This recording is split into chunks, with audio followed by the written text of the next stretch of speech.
क्योंकि बांग्लादेश में 1 साल का ही ड्रॉप अलाउड है कि अगर आपने 23 में पास किया तो या तो 23 के सेशन में एडमिशन ले रहे होते या फिर आप 24 के सेशन में एडमिशन लेंगे, उससे पहले वाले बच्चे एडमिशन नहीं ले सकते। Hello friends, welcome to my career Pathshala. आज के इस वीडियो में जो हम लोग डिस्कस करने वाले हैं वो है एलिजिबिलिटी क्राइटेरिया के ऊपर में। जिस कंट्री की एलिजिबिलिटी क्राइटेरिया हम लोग डिस्कस करेंगे वो है नेपाल और बांग्लादेश, क्योंकि नेपाल और बांग्लादेश को लेकर के एलिजिबिलिटी क्राइटेरिया एक इशू रहा है हमेशा से, खास करके बांग्लादेश में तो बहुत ज़्यादा, क्योंकि कई सारे ऐसे फ़ोन इसलिए आते हैं क्योंकि एलिजिबिलिटी क्राइटेरिया लोगों को पता नहीं होता। तो मैं बता दूं आपको कि नेपाल में अगर आप 2024 में एडमिशन्स के लिए अप्लाई करना चाहते हैं तो नेपाल के अंदर में 2 एलिजिबिलिटी क्राइटेरिया प्रायोरिटी बेसिस पर देखी जाती है। सबसे पहला ये है कि आपका पीसीबी जो परसेंटेज है फिजिक्स केमिस्ट्री बायोलॉजी वो एग्रीगेट 50% मार्क्स होना चाहिए।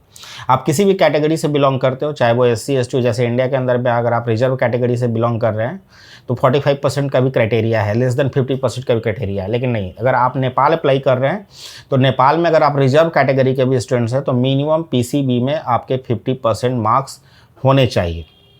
इसके बाद नेपाल में जो दूसरा क्राइटेरिया है, सेकंड क्राइटेरिया है, वो ये है कि आपका जो नीट है वो करेंट ईयर का होना चाहिए। मतलब जिस ईयर आप एग्ज़ाम दे, जैसे 2024 में आप नीट पास आउट होने चाहिए और क्वालिफाई होने चाहिए, और उसमें भी जनरल कैटेगरी के अंदर में।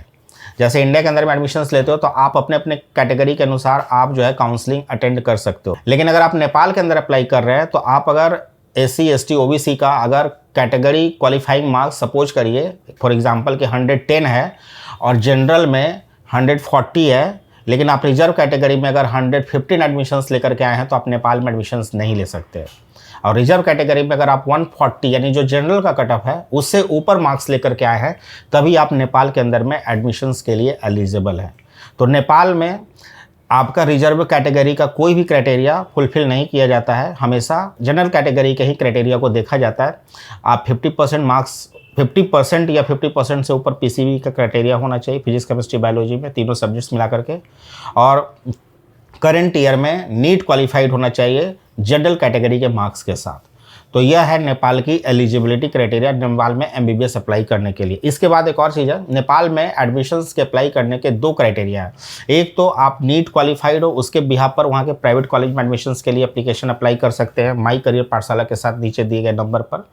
और दूसरा क्राइटेरिया ये है कि नेपाल की जो मेडिकल बुलेटिन, नेपाल का जो मेडिकल फॉर्म आता है उसको फिलअप करके वहाँ एग्ज़ाम दे करके भी आप एडमिशन्स के लिए अप्लाई कर सकते हैं। उस पर क्राइटेरिया ये हो जाता है कि आपको जो नेपाल के गवर्नमेंट कॉलेज हैं उसमें आपको एडमिशन्स मिल सकते हैं अगर आप वहाँ के गवर्नमेंट कॉलेज चाहते हैं। फीस में कोई डिफरेंस नहीं होता, गवर्नमेंट कॉलेज की फ़ीस ज़्यादा ही लगती है with respect to private college, या लगभग बराबर लगेगी, क्योंकि $75,000 चाहे गवर्नमेंट हो चाहे प्राइवेट हो दोनों की फ़ीस फिक्स है। लेकिन वहाँ के जो कॉलेजेज हैं वो डिफरेंट पैकेज ऑफर करते हैं। वो पैकेज जब आप हमसे डिस्कस करेंगे, काउंसलिंग करेंगे, तो फिर हम आपको सारे कॉलेजेस के बारे में ऑप्शंस बताएंगे। तो ये है नेपाल का eligibility criteria. Now come with the Bangladesh. Bangladesh का एलिजिबिलिटी क्राइटेरिया ये है कि वहाँ पर 10th और 12th दोनों के मार्क्स को कंसीडर किया जाता है। अगर आप 2024 में एप्लीकेशन अप्लाई करना चाहते हैं बांग्लादेश के अंदर में, तो अगर आप वहाँ पे सार कोटे में गवर्नमेंट कॉलेज जिसमें सिर्फ 22 सीट्स है इंडिया के लिए, उसके लिए आपका जो जीपीए है 10th और 12th दोनों का जीपीए एग्रीगेट 8 होना चाहिए, तो आप उसके लिए एप्लीकेशन अप्लाई करते हैं। और अगर आप प्राइवेट कॉलेज के लिए अप्लाई करते हैं बांग्लादेश के अंदर में तो उसका जीपीए जो होना चाहिए 10th और 12th का वो 7 होना चाहिए। और बांग्लादेश में जो जीपीए कैलकुलेट का फॉर्मूला है वो इंडिया के जैसा नहीं है, तो उसके लिए आपको हमसे कांटेक्ट करना होगा नीचे दिए गए नंबर पर। We will calculate your GPA and will let you know कि आपका जीपीए वहाँ के एलिजिबिलिटी क्राइटेरिया में 7 से ऊपर बैठता है कि नहीं।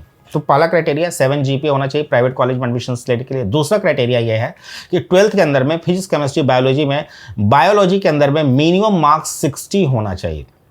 60 या 60 से एबव है तो आपको 3.5 जीपीए मिलता है, तो आप ये दूसरे क्राइटेरिया के साथ एलिजिबल है। अगर आपका 59 मार्क्स भी बायोलॉजी में है तो आप बांग्लादेश पे एलिजिबल नहीं है किसी भी तरीके से।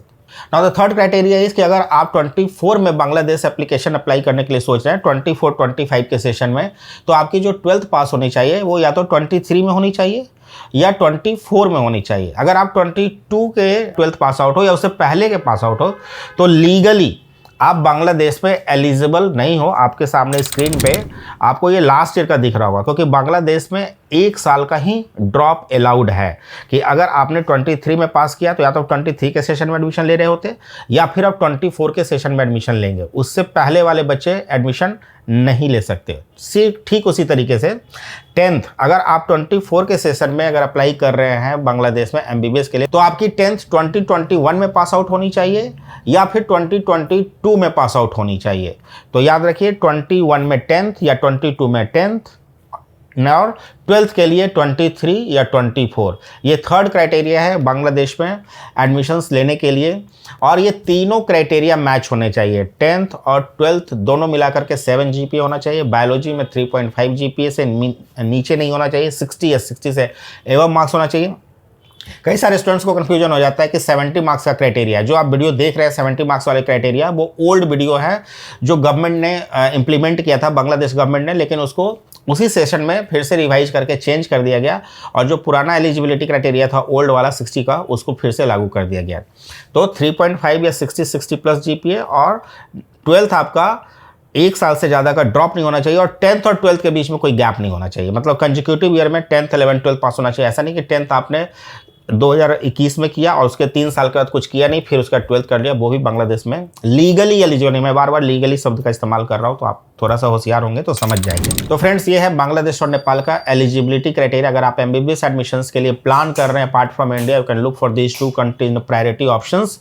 और बने रहिए माई करियर पाठशाला के साथ इसी तरीके के वीडियोस के लिए। Till then keep liking, keep subscribing. Thank you so much.